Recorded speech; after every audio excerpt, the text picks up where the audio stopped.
relaxing and communication time in the mornings is part of the Bella Musica tour, and every year we have the same procedure, but with different people. Of course, the group bonding again is very different, and so you get to know new people in a new way, and also in this relaxed time you can talk about things you would never talk, like if you just are sitting for lunch or dinner, or if you're going for a coffee. So you get to know other things from the people, and that's very interesting also.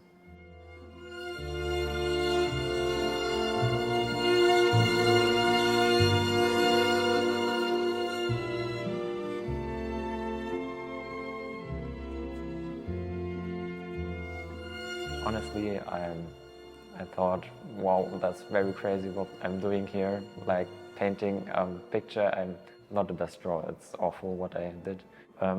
When we did our circle, when everyone explained his picture, it was very interesting to see what they think about their picture. And I mean, sometimes you see a picture and think, wow, that's not the best one, but the story behind the picture is so important and exciting to see. One day during the relaxing time we did a so-called blind walk, so one person was blindfolded and the other person had to guide them through the garden. And I think it's a really important thing to let someone else guide you also for playing music together and being in an orchestra, that you know you can trust also on the other people, and they will help you in case you need them.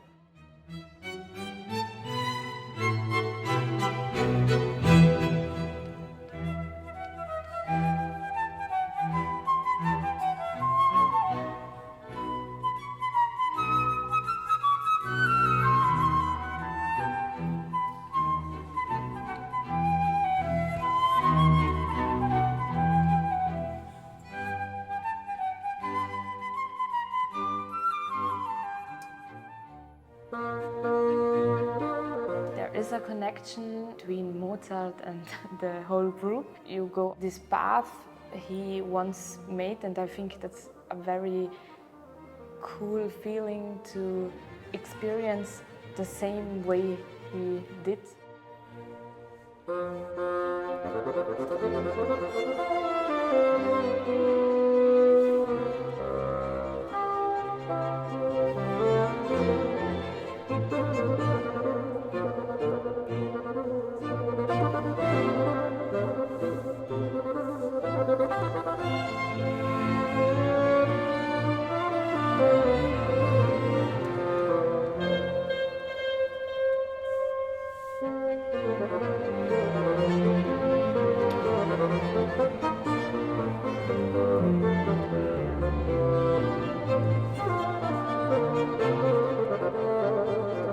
The night in Rome, we visited St. Peter's Basilica, and it was really, really cool because it was late in the evening and we were the only people there, so it was really nice also for taking pictures, and it was a very fun night.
we went on a very nice bike tour in Lucca.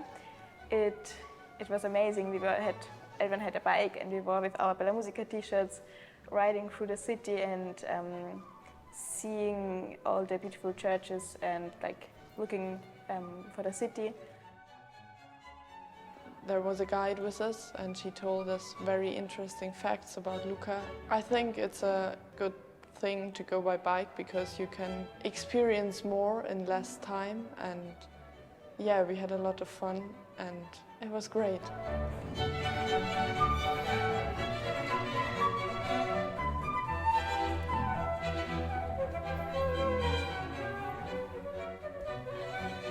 My name is Linus Kampner. I am the director of the Mozart Museums of the International Mozarteum Foundation in Salzburg. Today we join them for a very special occasion. We have Wolfgang Amadeus Mozart's original violin with us, who traveled on Secret's path to Lucca here in Italy.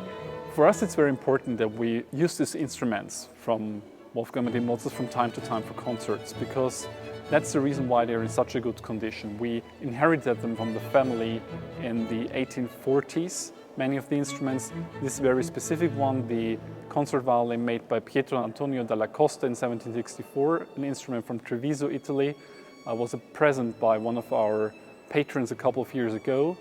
It's an instrument of very good quality, and it was probably acquired by Mozart right after his arrival in Vienna in 1782. He himself made very good choices when it comes to his instruments. So he picked them very critical. He was always keen about having the best instruments available, and especially this one, the Dalla Costa, is very good when it comes to its sounds. And it's not just an instrument that was held or kept in Mozart's hands. For Mozart, his original instruments were very important. So whenever he performed, composed, or even conducted, he used these instruments, and he never wanted to play on different instruments than his own.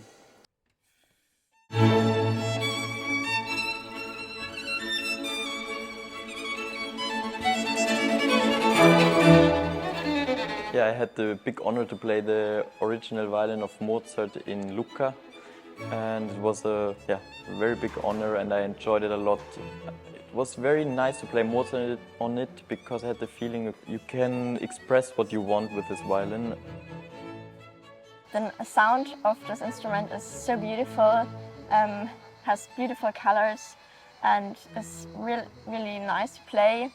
And of course, if you know that Mozart has played on this instrument years ago, it's more special. It gets more special, and it was a great honor to play with Mozart's violin.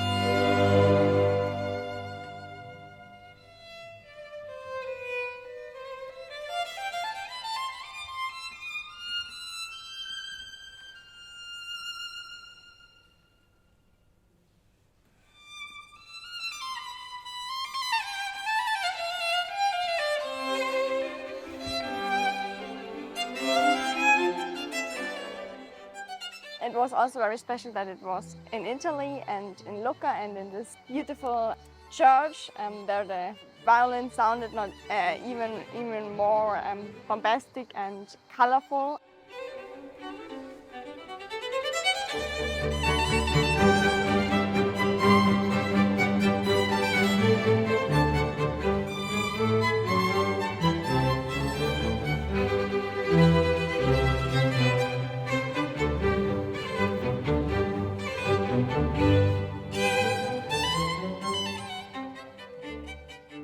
The visit in the Violin Museum in Cremona was very special, especially for me as a violinist, because we saw like the Stradivarius and Guarneri and Amati violins, and it's such a special feeling to be there like 10 centimeters in front of the instrument. It's very nice to see first the history of violins, how it started. They were completely different instruments. And then to the roots of the modern violin.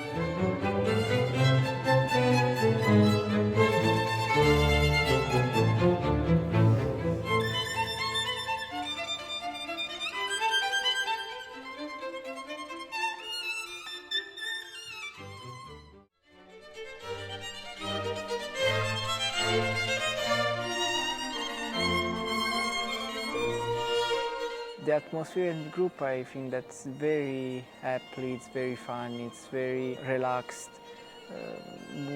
We stay very well together, like a big family.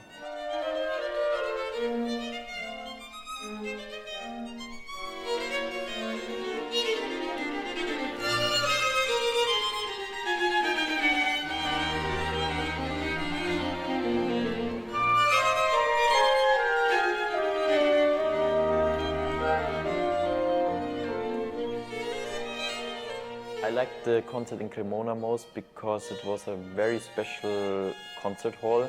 It's like this, in the center is the orchestra, and around the orchestra there are the people, the audience. So you really have the feeling the whole energy goes to the center of the room, to the orchestra, and then you can try to give all the energy in the hall. And you also feel in this acoustics you can do everything you want, so it's a lot of fun. You can play very pianissimo, but still, you know, in the last row all the people can hear it, and if you play forte, the acoustics really support you in this and gives you a very good energy.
Went to a church in Verona, and it was a really beautiful church, also with an organ where Mozart has played. And there were a lot of old paintings painted by artists from Verona, and it was really special to see these paintings and also the organ where Mozart actually played. And we also sang Ave Verum from Mozart, and it was really nice experience.